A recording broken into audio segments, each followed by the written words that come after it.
Persilakan Yang Berhormat Ipoh Barat. Terima kasih Datuk Yang Dipertua.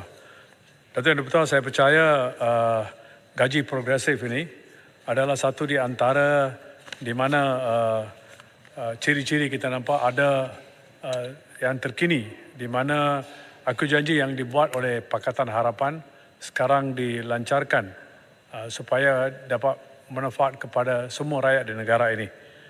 Terdapat beberapa perkara penting yang perlu diambil perhatian dan dikaji dengan teliti.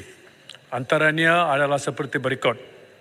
Dasar gaji progresif harus mengambil pendekatan dari bawah ke atas, bottoms up, dalam usaha menangani jurang gaji.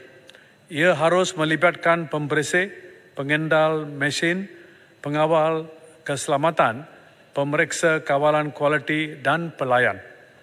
Oleh sebab sistem perindustrian di Malaysia amatlah kompleks dan berbagaian, maka ia harus bersifat sukarela dan berkembang dari situ.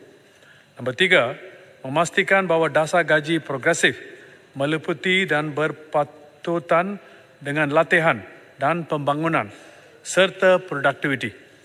Kita harus mewujudkan badan dalam kementerian untuk mengaudit firma atau syarikat setiap tahun dalam bidang ini dan sijil diberikan. Seandainya perkara ini dapat dilakukan, maka situasi memang menang-menang dapat diwujudkan bagi majikan yang menemui piawai yang di mana dapat menarik pekerja yang berkaliber dan bermutu. Pensijilan ISO 9000 untuk standard quality boleh menjadi contoh model untuk diikuti. 4. Objektif dasar gaji progresif dilaksanakan adalah untuk memasukkan dasar gaji kos rendah. Ia sepatutnya dilaksanakan untuk rakyat Malaysia sahaja. Jika terdapat keperluan untuk pekerja asing, ia harus berdasarkan kepada kepakaran dan kemampuan nilai tambah kepada sesebuah organisasi. Nombor 5, dasar gaji progresif adalah berpatutan kepada latihan dan produktiviti. Ia memerlukan penyertaan dan kerjasama tripartite antara pihak kerajaan, majikan dan pekerja untuk untuk advice dan membantu untuk mengimplementasikan dasar ini. Datuk Yang Dipertua, tripartite ini bukan baru. Di Kementerian Sumber Manusia ia telah wujud beberapa dekad. Tapi soalannya, kenapa ia tidak berfungsi?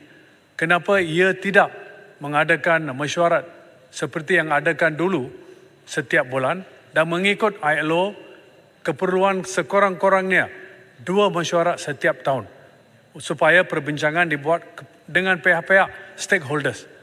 Dan jika ia berlaku, itu adalah untuk kepentingan pekerja-pekerja negara ini. Tetapi nampaknya ada sesuatu yang tak kena dalam perkara ini. Nombor 6, sistem kesihatan dan pendidikan memainkan peranan penting dan sepatutnya ditinjau untuk memastikan kedua-dua sistem ini dapat menyumbang kepada pertumbuhan pembangunan modal insan, human capital development. Ini adalah penting untuk golongan belia. Datuk Yang Dipertua, sebenarnya modal ini iaitu dasar gaji progresif telah mula diperbincangkan pada tahun 2020. Tetapi oleh kerana menukar kerajaan dan sebagainya, nampaknya lepas lebih kurang 3 tahun baru ada inisiatif dibuat oleh Kerajaan Perpaduan. Saya katakan syabas kepada kerajaan ini, di mana mereka membawa dasar-dasar yang baik. Tetapi adakah ini yang fresh, yang kali pertama perkara ini di dunia ini? Bukan. Ini telah diwujudkan dan dijalankan di Singapura.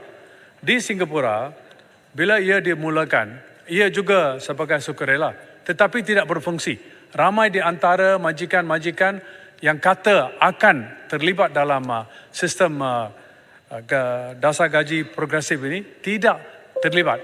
maka mereka membawa undang-undang yang tertentu untuk menolong orang-orang pekerja-pekerja yang mendapat pendapatan yang sangat kurang. Kalau itu adalah di Singapura, kenapa ia dibezakan di negara ini? Kita hanya ada white paper, kita ada dasar-dasar dan sebagainya, tetapi kenapa tidak ada undang-undang yang tertentu?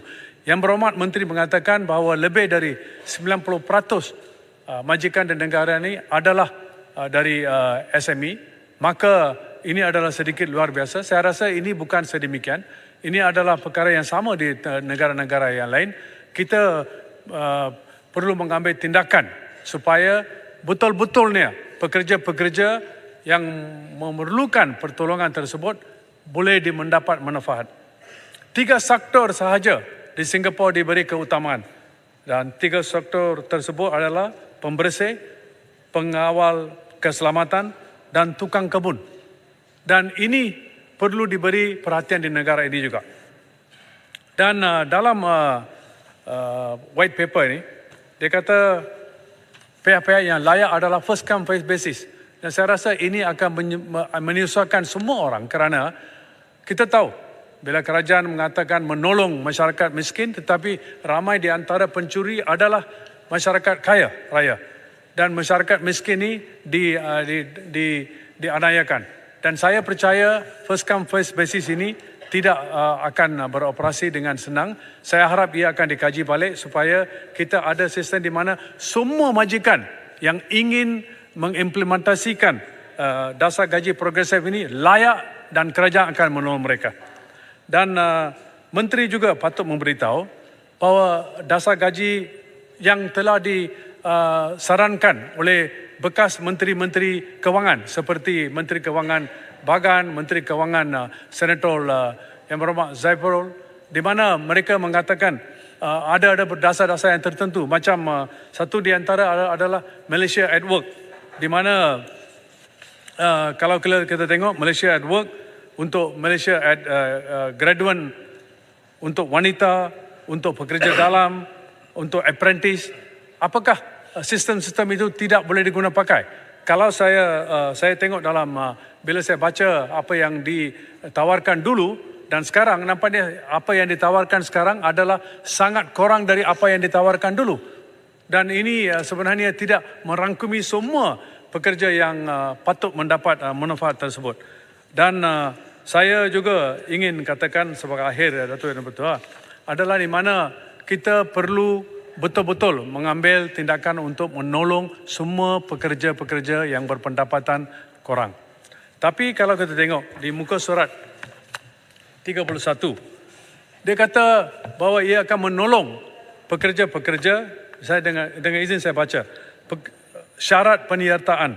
Pekerja hendaklah memegang jawatan sepenuh masa secara kontrak perkhidmatan, kontrak of service atau kontrak untuk perkhidmatan, kontrak for service bagi tempoh yang melebihi 3 tahun. Datuk Yang Bertuah, kerajaan Malaysia bukan baru, dekad-dekad memberi kontrak-kontrak pembersihan, kontrak-kontrak security guard, kontrak-kontrak gardeners. Untuk tempoh berapa lama? Untuk 2 tahun atau kurang. Jadi lebih kurang 500,000 orang akan tidak layak untuk mendapat apa-apa manfaat dalam dasar baru ini. Dan macam mana? Mereka perlukan lebih pertolongan beza dari pekerja-pekerja lain.